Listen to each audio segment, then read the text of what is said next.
Bismillahirrahmanirrahim. Assalamualaikum warahmatullahi wabarakatuh. Innal hamdalillah nahmaduhu wa nasta'inuhu wa nastaghfiruh wa na'udzu billahi min syururi anfusina wa sayyiati a'malina. May yahdihillahu fala mudhillalah wa may yudlil fala hadiyalah. Asyhadu an la ilaha illallah wahdahu la syarika lah wa asyhadu anna Muhammadan abduhu wa rasuluh.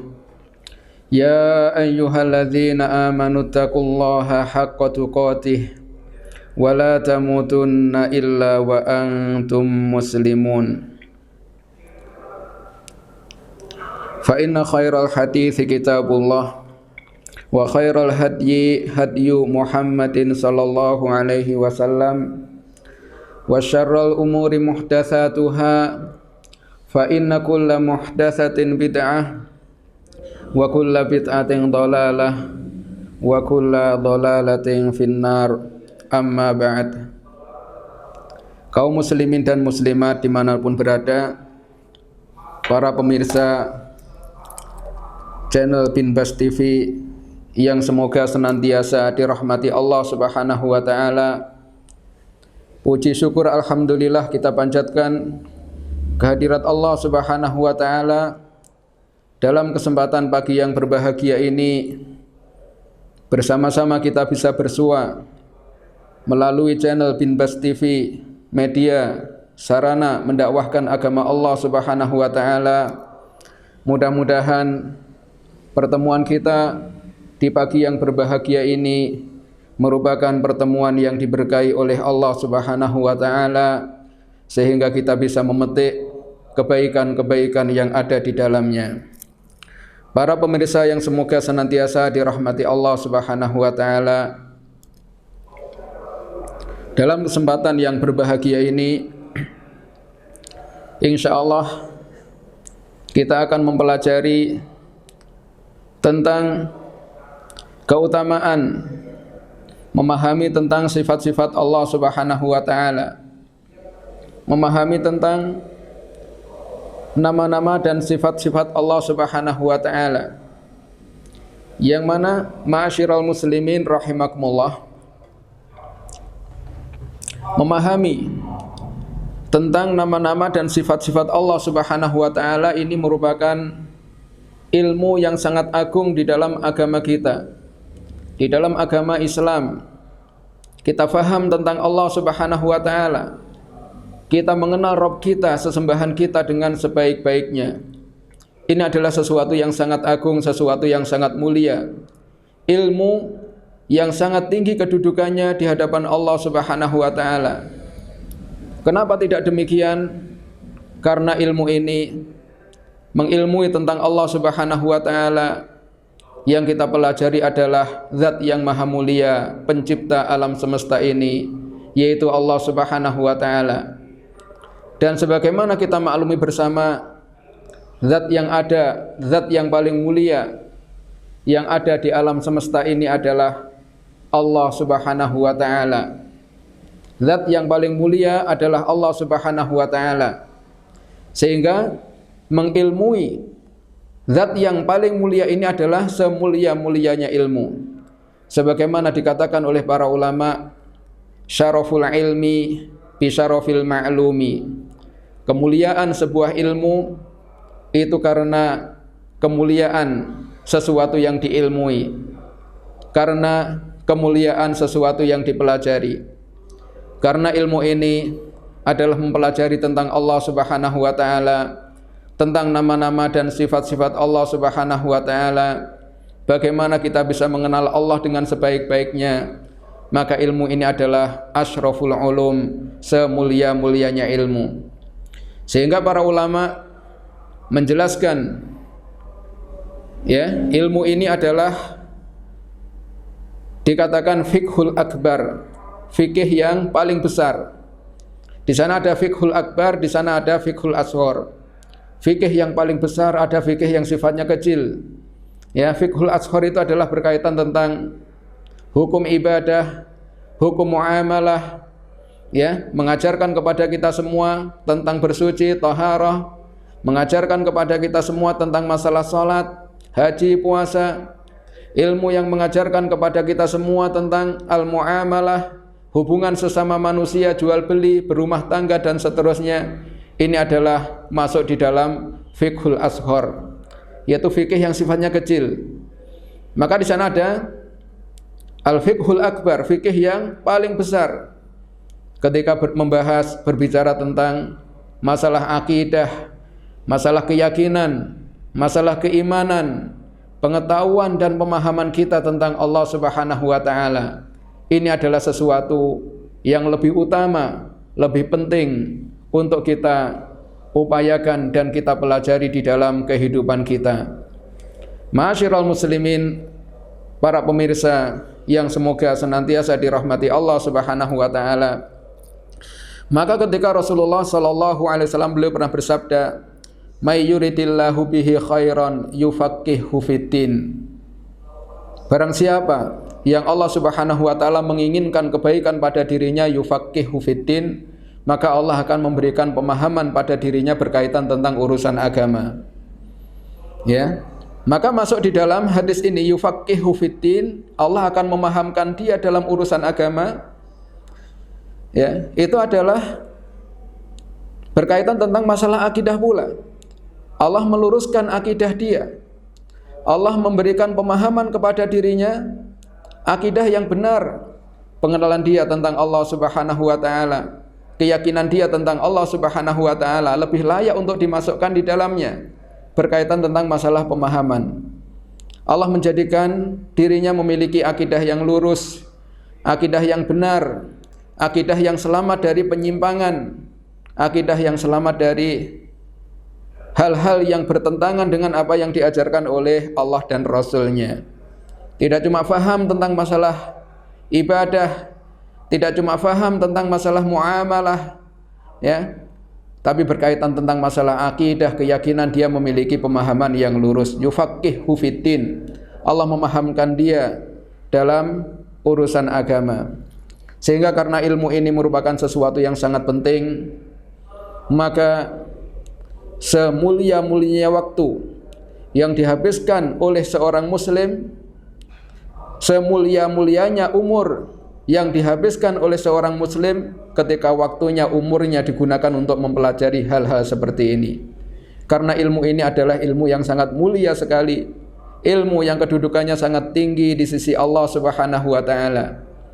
Maka semulia-mulianya ilmu, semulia-mulianya waktu, sebaik-baiknya umur adalah ketika seseorang menggunakan waktu dan umurnya untuk mempelajari nama-nama dan sifat-sifat Allah Subhanahu wa taala. Dan semulia-mulianya usaha yang kita lakukan adalah ketika usaha kita, tenaga kita, pikiran kita kerahkan untuk memahami hal-hal seperti ini. Para pemirsa yang semoga dirahmati Allah Subhanahu wa taala. Akidah ini adalah sesuatu yang mendasari dalam urusan agama kita. Sesuatu yang menjadi pondasi di dalam kita beragama kepada Allah Subhanahu wa taala. Sebagaimana kita maklumi bersama, ketika seseorang membuat bangunan yang tinggi, membuat gedung, membuat hotel, membuat bangunan-bangunan yang menjulang tinggi, maka mereka tidak melalaikan berkaitan tentang masalah pondasinya. Ketika mereka menginginkan bangunannya bisa berdiri kokoh, tegak, menjulang ke langit, menjulang ke angkasa, mereka akan mengokohkan pondasinya. Ini yang dilakukan oleh orang-orang yang faham tentang masalah bangunan, ahli bangunan, para insinyur yang mereka sibuk dengan masalah bangunan. Sebelum mereka mendirikan bangunan yang menjulang tinggi, mereka konsentrasi, serius, perhatian tentang masalah pondasi yang akan dibangun di atasnya bangunan yang menjulang tinggi ini. Ketika menginginkan bangunannya akan berdiri tegak kokoh, maka pondasinya akan dikuatkan, pondasinya diperbaiki, pondasinya dikuatkan, sehingga bangunan yang akan dibangun di atasnya akan berdiri dengan kokoh selamat. Demikian juga ketika kita beragama kepada Allah Subhanahu wa taala, akidah ini adalah sesuatu yang melandasi di dalam agama kita. Yang di atas akidah ini, di atas keyakinan ini, kita akan membangun amal ibadah kita. Ya, maka seorang muslim, seorang mukmin yang memahami tentang masalah ini, sebelum dia sibuk beribadah kepada Allah Subhanahu wa taala, sebelum dia banyak beramal soleh, beramal kebaikan, sesuatu yang diperhatikan adalah akidahnya, keyakinannya tentang Allah Subhanahu wa taala, karena di atas keyakinan, di atas akidah itulah dia nanti akan membangun amal ibadahnya. Sehingga semakin kuat akidahnya, semakin kokoh keimanannya, akan semakin kokoh pula amal ibadah yang dibangun di atasnya. Ini menunjukkan betapa pentingnya masalah akidah, betapa pentingnya masalah keimanan, yang mana dia merupakan al-asas. Dia merupakan al-asas, merupakan pondasi yang kita akan membangun di atas pondasi tersebut amal ibadah kita kepada Allah Subhanahu wa taala. Ketika pondasinya kuat, amal ibadah yang dibangun di atasnya akan berdiri dengan kokoh. Apabila pondasinya rapuh, maka amal ibadahnya akan segera runtuh dan bisa jadi sia-sia di hadapan Allah Subhanahu wa taala. Sehingga Al-Imam Ibnul Qayyim pernah menyampaikan, dia mengatakan, man arada uluwa bunyanihi fa'alaihi bitawthiki asma'i bitawthiki asasihi wa ihkamihi wa siddatil i'tina'i bihi. Barang siapa yang menginginkan memiliki bangunan yang menjulang tinggi. Orang ketika ingin membuat bangunan, bangunannya bisa menjulang tinggi ke angkasa, maka yang harus dia lakukan fa'alaihi bitawthiki asasihi, maka dia harus mengokohkan pondasinya. Dia harus bisa membuat pondasi yang kuat, pondasi yang kokoh, dan memantapkan pondasi yang telah dia bangun. Wasiddatil i'tina'i bihi, dan dia harus betul-betul perhatian dengan pondasi tersebut. Fa inna uluwal bunyani ala qadri tawthiqil asasi wa ihkamihi, karena tingginya bangunan itu tergantung kuatnya pondasi. Ya, tingginya bangunan itu tergantung dengan kokohnya, kuatnya pondasi. Seandainya pondasinya kuat, pondasinya kokoh, maka bisa akan membangun bangunan yang menjulang tinggi di atasnya. Dan seandainya pondasinya rapuh, orang tersebut tidak akan mampu, tidak akan bisa membangun bangunan yang tinggi di atasnya. Karena pondasi yang dia bangun tidak mampu menopang bangunan yang ada di atasnya ketika pondasinya rapuh. Lalu disampaikan oleh Al-Imam Ibnul Qayyim, fal a'malu wad darajatu bunyanun. Amal perbuatan yang dilakukan oleh manusia, salat, puasa, haji, sedekah, dan seterusnya, amal zahir yang dilakukan oleh manusia adalah bunyan. Itu adalah bangunan ibadah yang dibangun, yang dirangkai oleh seseorang setiap hari beribadah kepada Allah Subhanahu wa taala. Wa asasuha al-iman, dan pondasinya adalah keimanan. Maka sebelum seseorang sibuk dengan banyak beribadah kepada Allah Subhanahu wa taala, hendaknya dia sibuk dengan mengokohkan akidahnya, mengokohkan keimanannya. Sebagaimana ahli bangunan, sebelum dia sibuk membuat bangunan yang ada di atas permukaan tanah, dia lebih konsentrasi sibuk mengokohkan pondasi yang ada di bawah tanah ini, pondasi yang berada di bawah bangunan nanti. Amal perbuatan ibadah kita ini adalah bunyan, bangunan, rangkaian ibadah amalan yang kita laksanakan setiap hari beribadah kepada Allah Subhanahu wa taala. Pondasinya, dasarnya, landasannya adalah keimanan. Wa mata kanal asasu wathiqan hamalal bunyana wa'tala alaihi. Maka ketika pondasi itu kokoh, pondasi itu kuat, maka pondasi tersebut mampu menopang bangunan yang ada di atasnya, dan bangunan ini bisa menjulang tinggi ke angkasa. Kapan? Ketika pondasinya kuat, ketika pondasinya kokoh, akan mampu menopang, menahan bangunan yang berada di atasnya, sehingga bangunan bisa berdiri tegar menjulang ke angkasa, kokoh, kuat, tidak mudah runtuh dan tangguh terhadap badai yang menimpa bangunan tersebut. Wa idza tahaddama syai'un minal bunyani sahula tadarukuhu, dan seandainya ada bangunan yang rusak yang ada di atas pondasi tersebut, gampang untuk memperbaikinya. Ya, ada tembok yang rusak, gampang memperbaikinya. Ada atap yang rusak, gampang memperbaikinya. Ya, ketika pondasinya kokoh, untuk memperbaiki kerusakan-kerusakan yang ada di atasnya itu gampang. Tapi dikatakan wa idza kanal asasu ghairu wathiqin lam yartafi al bunyan wa lam yathbut. Akan tetapi ketika pondasinya tidak kokoh, pondasinya tidak kuat, pondasinya rapuh, bikin pondasi asal-asalan, lam yartafi al bunyan, bangunannya enggak mampu menjulang tinggi. Tidak bisa dibikin bangunan yang tinggi di atas pondasi yang rapuh tersebut. Walam yathbut, ya, bangunan juga tidak kuat, gampang runtuh. Wa idza tahaddama syai'un minal asasi saqatal bunyanu aw kada, dan seandainya pondasinya runtuh karena enggak kuat tadi, ya, bikin pondasi asal-asalan sehingga banyak yang kerompos, pondasinya hancur, pondasinya runtuh, saqatal bunyan, bangunan akan ikut runtuh, atau mungkin seandainya tidak runtuh bangunannya akan doyong, ya, enggak lurus bangunan ini karena dibangun di atas pondasi yang, ya, tidak kokoh, pondasi yang keropos tadi. Maka ibaratnya seperti itulah para pemirsa yang dirahmati oleh Allah Subhanahu wa taala. Akidah yang diibaratkan adalah pondasi tadi. Amal ibadah diibaratkan bangunan yang ada di atasnya. Ketika akidahnya kuat, akidahnya lurus, keimanannya kokoh, dia akan bisa membangun amal ibadah yang banyak di atasnya dengan ibadah yang kokoh, amal ibadah yang sabit, yang istiqomah ketika dia menjalani kehidupan di muka bumi ini. Kapan? Ketika keimanannya kuat, akidahnya kokoh, akidahnya lurus. Tapi ketika keimanannya rapuh, imannya tipis, akidahnya tidak lurus, kemudian dia sibuk beribadah kepada Allah Subhanahu wa taala, kita bisa membayangkan apa yang terjadi pada orang ini. Paling ibadah semangatnya sebulan, 2 bulan, seminggu, 2 minggu, setelah itu enggak ada beritanya. Kenapa? Karena ibadah yang dia lakukan dibangun di atas pondasi yang masih rapuh tadi.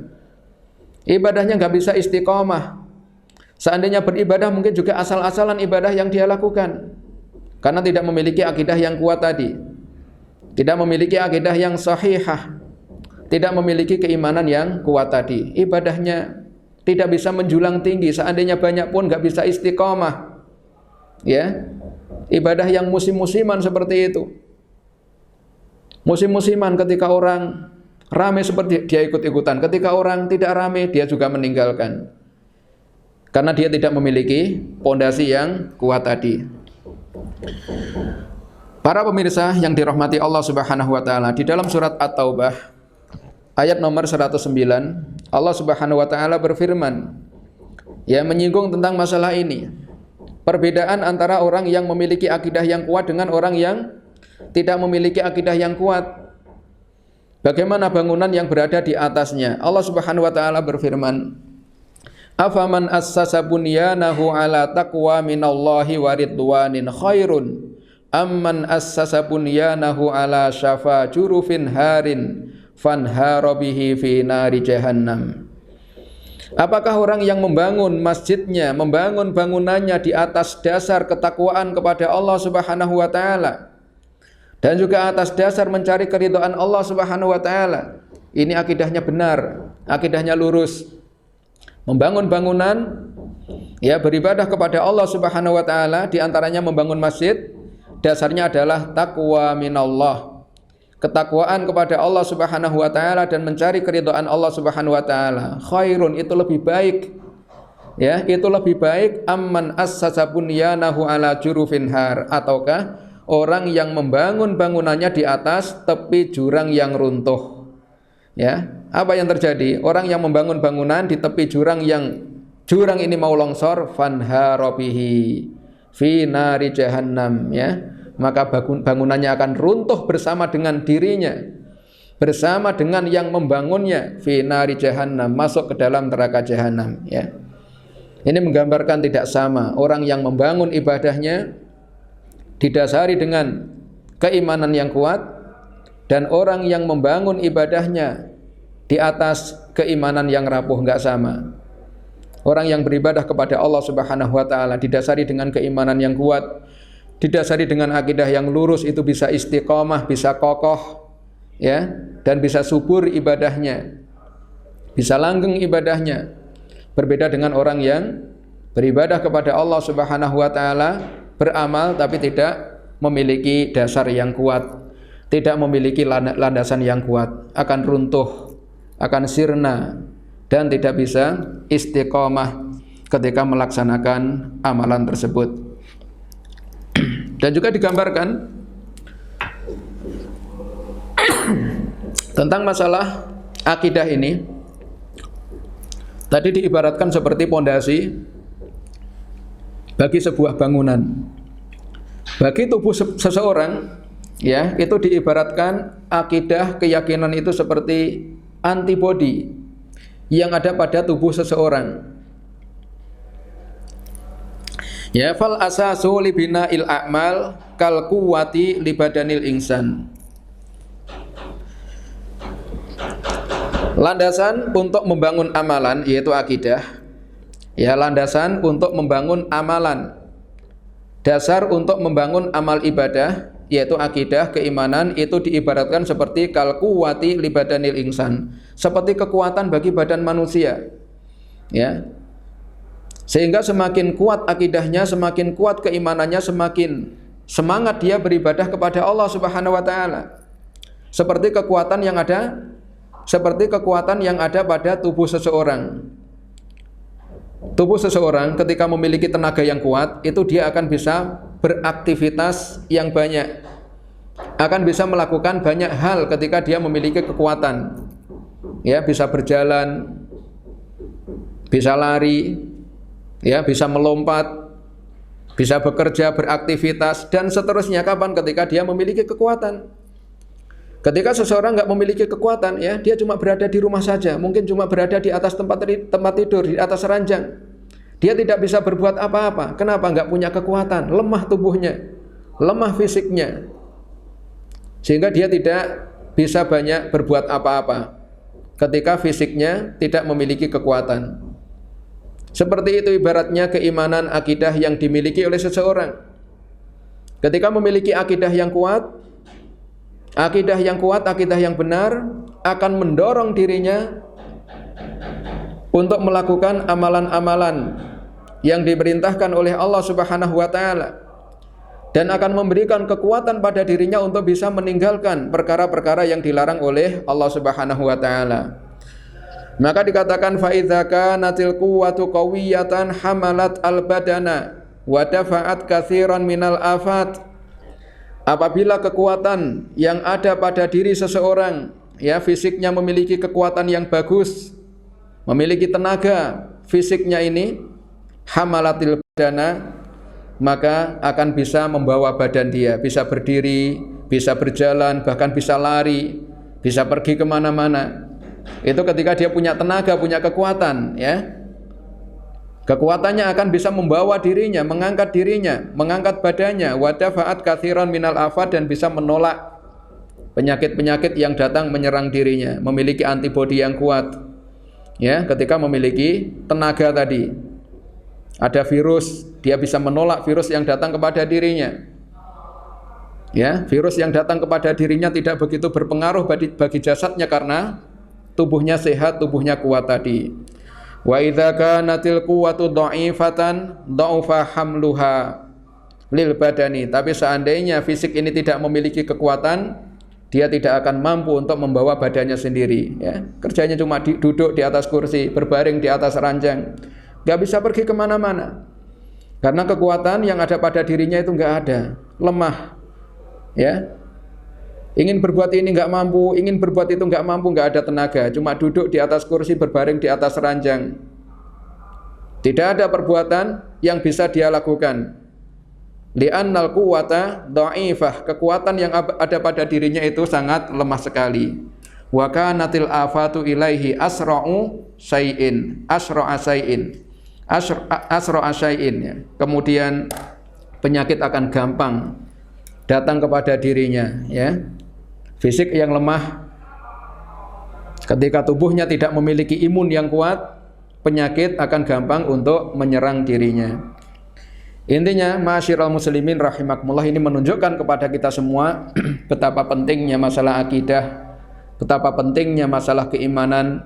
Dia akan menjadi power, kekuatan bagi kita semua untuk bisa melaksanakan ketaatan kepada Allah Subhanahu wa taala, melaksanakan apa-apa yang diperintahkan oleh Allah Subhanahu wa taala, dan juga meninggalkan perkara-perkara yang dimurkai oleh Allah Subhanahu wa taala.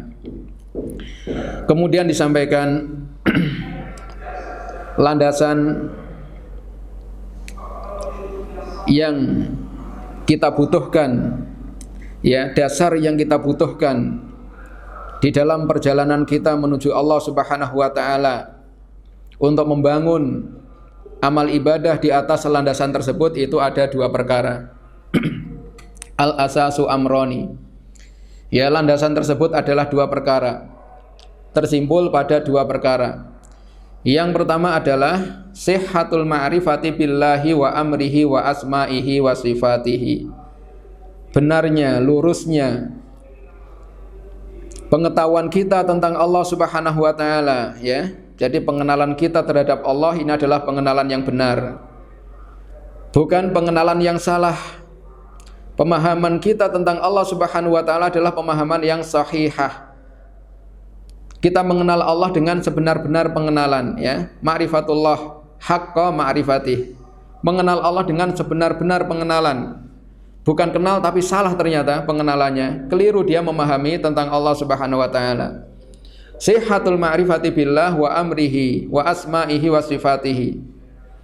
Yaitu benarnya pemahaman kita tentang Allah Subhanahu wa taala, tentang perintah-perintah Allah, tentang nama dan sifat-sifat Allah Subhanahu wa taala. Ya.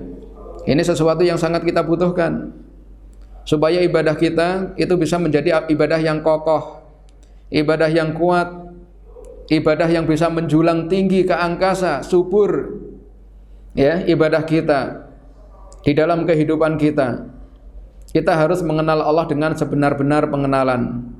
Siapa itu Allah, sifat-sifat Allah Subhanahu wa taala, keagungan dan kebesaran Allah Subhanahu wa taala. Tanpa hal ini, ya, orang enggak kenal tentang Rabb-nya, orang enggak kenal tentang sesembahannya. Lemah ya semangat dia untuk menghambakan diri kepada zat tersebut. Lemah semangat dia untuk beribadah kepada Allah Subhanahu wa taala. Enggak ada pengagungan terhadap Allah Subhanahu wa taala. Kenapa enggak mengagungkan Allah? Karena enggak kenal dengan Allah Subhanahu wa taala. Ya, taunya cuma Allah yang menciptakan langit bumi dan seisinya. Ya, itu aja taunya. Siapa yang menciptakan kamu? Allah ya. Adapun lebih daripada itu, dia tidak memahami tentang keagungan, kebesaran, kemurahan, kemuliaan, keperkasaan Allah Subhanahu wa taala. Ini yang pertama. Ya, hendaknya seseorang mengenal Allah dengan sebenar-benar pengenalan yang lurus, pengenalan yang sahihah, dan juga memahami tentang nama-nama dan sifat-sifat Allah Subhanahu wa taala. Ats-tsani, yang kedua adalah tajridul inqiyati lahu wa li rasulihi duna ma siwahu, memurnikan ketundukan dia kepada Allah dan Rasulnya. Ya, betul-betul tunduk patuh kepada Allah Subhanahu wa taala. Dan itu akan dia dapatkan, dia miliki ketika dia mengenal Allah dengan sebenar-benar pengenalan. Memurnikan ketundukan dan kepatuhan dia kepada Allah dan Rasulnya, bukan kepada yang lainnya. Ya, bukan kepada selain keduanya. Inilah ma'asyiral muslimin, para pemirsa yang dirahmati Allah Subhanahu wa taala, sesuatu yang mendasari amal ibadah kita bisa kokoh, bisa kuat ya. Dua perkara ini kita kenal kepada Allah dengan sebenar-benar pengenalan tentang kebesaran, keagungan Allah Subhanahu wa taala, sifat-sifat Allah Subhanahu wa taala berusaha kita pelajari. Dan insyaallah dalam majelis kita ini kedepannya kita nanti akan berusaha ya mempelajari bersama-sama tentang kita memahami nama-nama dan sifat-sifat Allah Subhanahu wa taala dalam majelis yang mulia kita ini, biidznillah, dengan izin Allah Subhanahu wa taala. Yang kedua, kita memurnikan ketundukan dan ketaatan kita kepada Allah dan Rasul-Nya.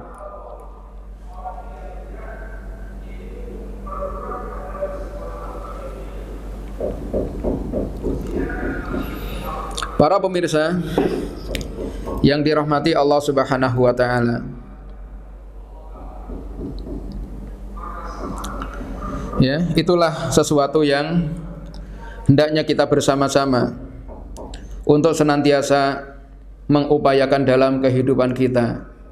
Ya, hendaknya kita memiliki perhatian tentang masalah ini, tentang masalah akidah, tentang masalah keimanan. Di samping ya kesungguhan kita belajar tentang masalah hukum, tentang masalah ahkam, beribadah kepada Allah Subhanahu wa taala, kita belajar taharah yang benar, kita belajar salat yang benar, ya, kita juga belajar tentang ahkamul muamalah, hukum bermuamalah kepada sesama manusia, ya, ini kita pelajari. Kita belajar tentang masalah adab, tentang masalah akhlak, ini kita pelajari.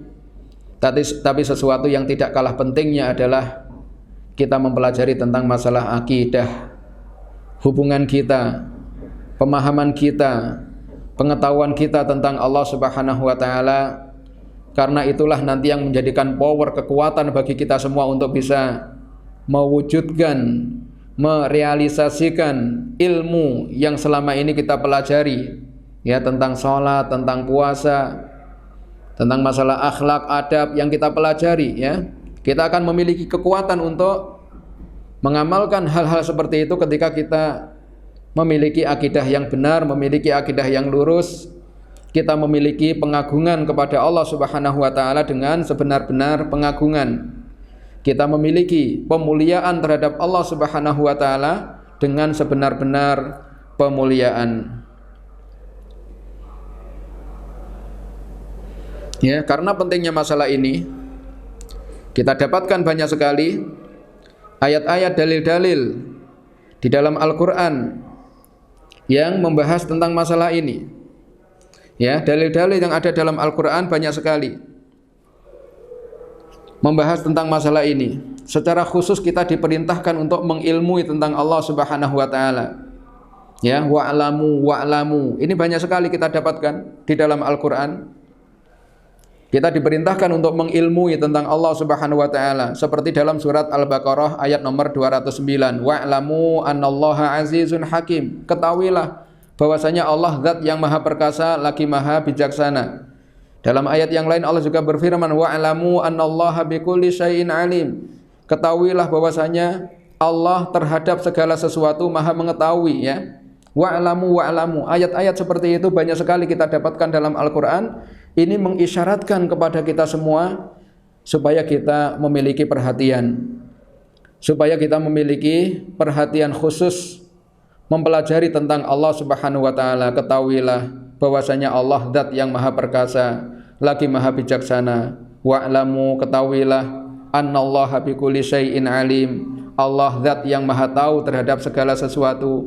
Wa'lamu annallaha bima ta'maluna basir. Ketahuilah bahwasanya Allah terhadap apa yang kalian kerjakan maha mengetahui.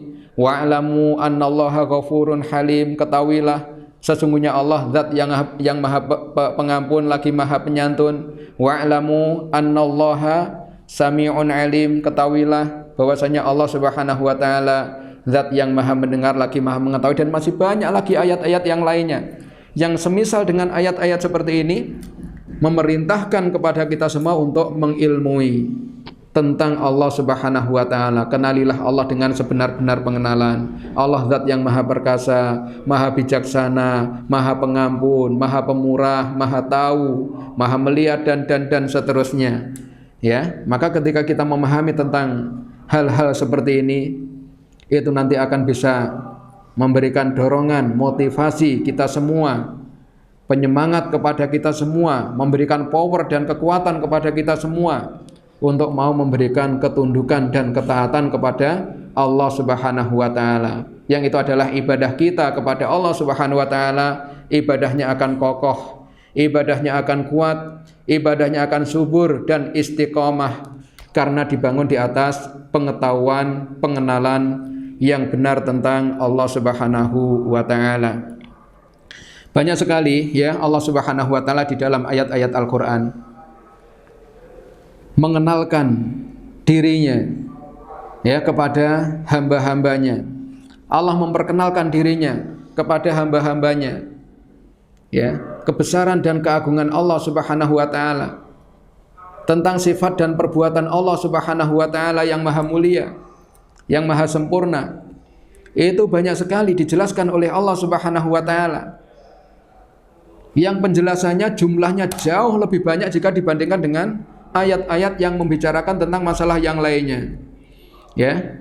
Jadi ayat-ayat yang berbicara tentang Allah Subhanahu wa taala, menjelaskan tentang nama dan sifat-sifat Allah Subhanahu wa taala, itu kalau dibandingkan dengan ayat-ayat yang lain membahas tentang masalah makanan, membahas tentang masalah minuman, membahas tentang masalah hukum-hukum yang lainnya, itu jauh jumlahnya lebih banyak. Kenapa? Menunjukkan tentang pentingnya masalah ini, besarnya perhatian Allah Subhanahu wa taala tentang masalah ini, ya, pengenalan kita kepada Allah Subhanahu wa taala, supaya manusia benar-benar kenal dengan Allah Subhanahu wa taala, supaya manusia benar-benar memahami tentang Allah Subhanahu wa taala. Ketika sudah kenal dan faham, ya, dengan sebenar-benar pengenalan, disitulah akan tumbuh rasa kecintaan dan pengagungan terhadap Allah. Kalau sudah cinta kepada Allah dan mengagungkan Allah Subhanahu wa taala, ringan bagi dirinya untuk memberikan ketundukan dan penghambaan diri kepada Allah Subhanahu wa taala. Dikatakan oleh Syekhul Islam Ibnu Taimiyah, wal Qur'anu fihi min dzikri asma'illahi wa sifatihi wa af'alihi aktsaru mimma fihi min dzikril akli wasyurbi wan nikahi fil jannah. Ya. Al-Qur'an, di dalam Al-Qur'an, ya, penyebutan tentang nama-nama Allah, tentang sifat-sifat Allah Subhanahu wa taala, tentang perbuatan-perbuatan Allah Subhanahu wa taala. Ya, ayat-ayat Al-Qur'an yang menceritakan tentang sifat Allah, nama Allah, perbuatan Allah Subhanahu wa taala ini aktsar. Jumlahnya lebih banyak jika dibandingkan dengan ayat-ayat yang menyebutkan tentang masalah makan, minum, ya, menikah di dalam surga, bidadari-bidadari yang ada dalam surga. Jumlahnya walaupun itu kenikmatan yang luar biasa, ya, yang seorang muslim, seorang mukmin hendaknya memahami tentang masalah ini, kenikmatan-kenikmatan yang dijanjikan oleh Allah Subhanahu wa taala di dalam surganya Allah Subhanahu wa taala. Tapi hal-hal seperti itu jumlahnya tidak sebanyak jika dibandingkan dengan ayat-ayat yang menceritakan tentang Allah Subhanahu wa taala, tentang nama-nama dan perbuatan Allah Subhanahu wa taala. Ya, ini menunjukkan tentang agungnya mengilmui tentang Allah Subhanahu wa taala, sehingga Allah banyak bercerita di dalam ayat-ayat Al-Qur'an. Allah memperkenalkan dirinya kepada hamba-hambanya di dalam ayat-ayat Al-Qur'an yang banyak sekali. Wal ayatul mutadhamminatu li dzikri asma'illahi wa sifatihi a'dhamu qadran min ayatil ma'ad. Ya, dikatakan ayat yang terkandung di dalamnya nama-nama dan sifat-sifat Allah Subhanahu wa taala itu kedudukannya lebih tinggi. Kedudukannya lebih tinggi jika dibandingkan dengan ayat-ayat yang berbicara tentang masalah hari kiamat, hari kebangkitan. Ya, contohnya adalah ayatul kursi, yang dia merupakan a'dhamu ayatin fil Qur'an. Ayat yang paling mulia di dalam Al-Qur'an adalah ayatul kursi. Allahu la ilaha illa huwal hayyul qayyum la ta'khudhuhu sinatun wa la naum. Ya. Di dalam ayat ini kandungan yang terbesar adalah menceritakan tentang, berbicara tentang nama dan sifat-sifat Allah Subhanahu wa taala. A'dhamu ayatin fil Qur'ani ayatul kursi, ya. Ayat yang paling agung di dalam Al-Qur'an adalah ayat kursi. Dan kalau kita membaca ayat kursi, di situ kandungannya adalah bercerita tentang Allah Subhanahu wa taala. Allahu la ilaha illa huwal hayyul qayyum. Allah, dia zat yang tidak ada ilah selain dia, tidak ada sesembahan yang berhak untuk disembah selain dia. Huwal hayyul qayyum, dia zat yang maha hidup lagi maha tegak. La ta'khudhuhu sinatu wala naum, tidak menimpa Allah, ya, rasa ngantuk dan tidur. menunjukkan tentang kesempurnaan Allah Subhanahu wa taala. Allah enggak pernah ngantuk, enggak pernah tidur. Allah zat yang maha sempurna. Ila akhiril ayat. Ayatul Kursi ini adalah berbicara tentang kebesaran dan keagungan Allah Subhanahu wa taala.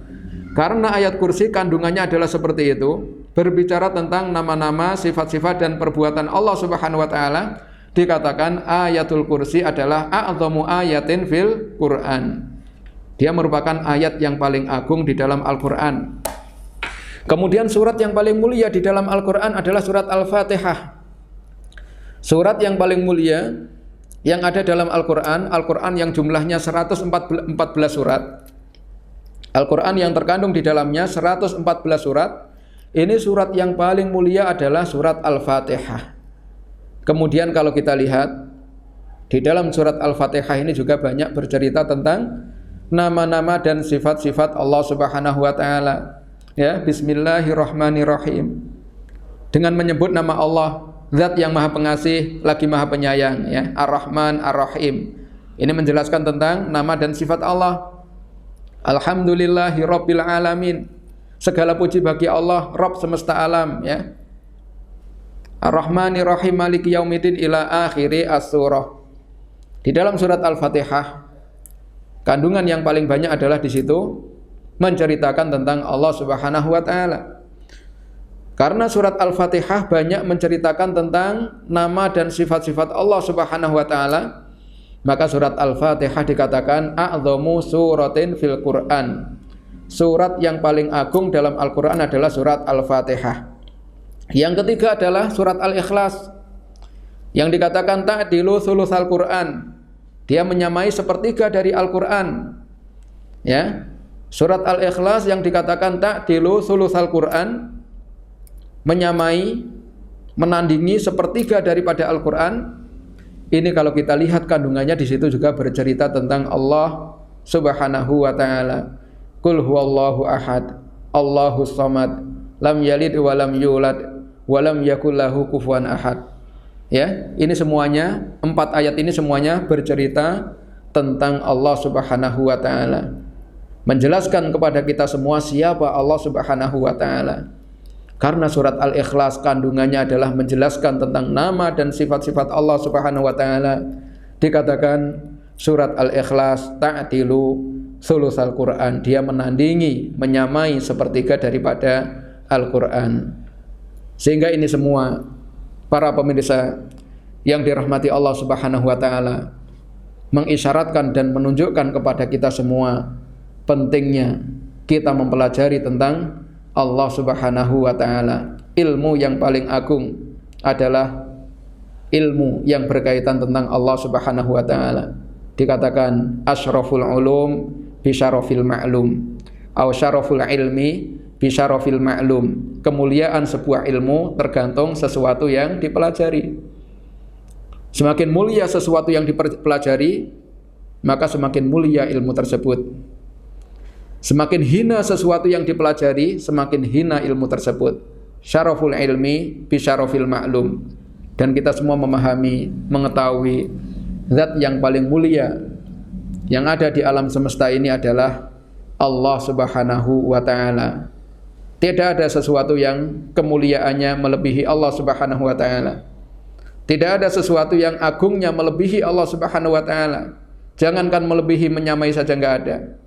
Karena Allah zat yang maha mulia, Allah zat yang maha agung, maka mengilmui tentang Allah Subhanahu wa taala ini adalah merupakan semulia-mulianya ilmu dan seagung-agungnya ilmu. Sehingga dengan demikian hendaknya kita semua menyisakan, menyediakan dari waktu dan umur kita untuk mempelajari tentang masalah ini. Jangan sampai sebagai seorang muslim, sebagai seorang mukmin, laki-laki maupun perempuan, kita hidup di dunia ini sampai kita meninggal dunia kita tidak memahami tentang masalah ini.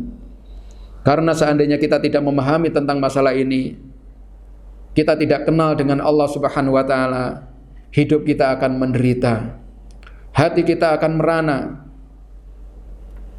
Ya, sebagaimana yang dikatakan oleh para ulama, dikatakan sungguh memprihatinkan penduduk dunia Masakinu ahli dunia ya. Miskin itu penduduk dunia. Kasihan mereka. Kenapa? Kharaju minad dunya walam yadhuk atyaba ma fiha. Mereka keluar dari dunia sampai meninggal dunia belum pernah mencicipi, merasakan sesuatu yang paling nikmat di dalam dunia. Dikatakan apa itu? Ma'rifatullah, mengenal Allah Subhanahu wa taala. Seseorang kalau hidupnya dihabiskan untuk urusan dunia, ya, dihabiskan untuk masalah makan, minum, kemewahan dunia ini ya, hanya untuk seperti itu, masakin, miskin orang seperti itu. Kasihan kita dengan mereka. Sampai meninggal dunia mereka enggak merasakan atyaba ma fiha, sesuatu yang paling nikmat, sesuatu yang paling lezat, yang itu dirasakan dalam hati kita, bukan dirasakan oleh lisan kita, dirasakan oleh hati orang yang sudah merasakannya. Sesuatu yang paling nikmat yang ada di dalam dunia, yaitu ma'rifatullah, mengenal Allah Subhanahu wa ta'ala. Ya, maka para pemirsa yang semoga senantiasa dirahmati Allah Subhanahu wa ta'ala, melalui media ini ya, kami ingatkan kembali khususnya untuk saya pribadi dan juga untuk pemirsa semuanya, hendaknya kita memiliki perhatian tentang masalah akidah, tentang masalah pengenalan Allah Subhanahu wa taala, dan insya Allah dalam pertemuan-pertemuan berikutnya satu persatu kita akan mempelajari tentang nama-nama dan sifat-sifat Allah Subhanahu wa taala dengan menggunakan panduan kitab Fiqhu Al-Asma'il Husna, ya, menggunakan panduan kitab Fiqhul Asma'il Husna yang ditulis oleh Fadilatus Syekh Abdul Razak Ibnu Abdul Muhsin Al-Abad hafidhahumallahu ta'ala, yang semoga ya pertemuan-pertemuan kita dalam kesempatan hari ini dan juga pertemuan-pertemuan berikutnya ini diridhoi oleh Allah Subhanahu wa taala dan diberikan kemudahan oleh Allah Subhanahu wa taala. Mungkin untuk pertemuan hari ini kita cukupkan sampai di sini. Semoga bermanfaat apa yang kita sampaikan. Apabila ada benarnya datangnya dari Allah Subhanahu wa taala, apabila ada salahnya itu dari saya pribadi dan juga dari syaitan, mudah-mudahan diampuni oleh Allah Subhanahu wa taala. Wallahu a'lam bissawab. Subhanakallahumma rabbana wa bihamdika asyhadu an la ilaha illa anta astaghfiruka wa atubu ilaih. Walhamdulillahi rabbil alamin. Assalamualaikum warahmatullahi wabarakatuh.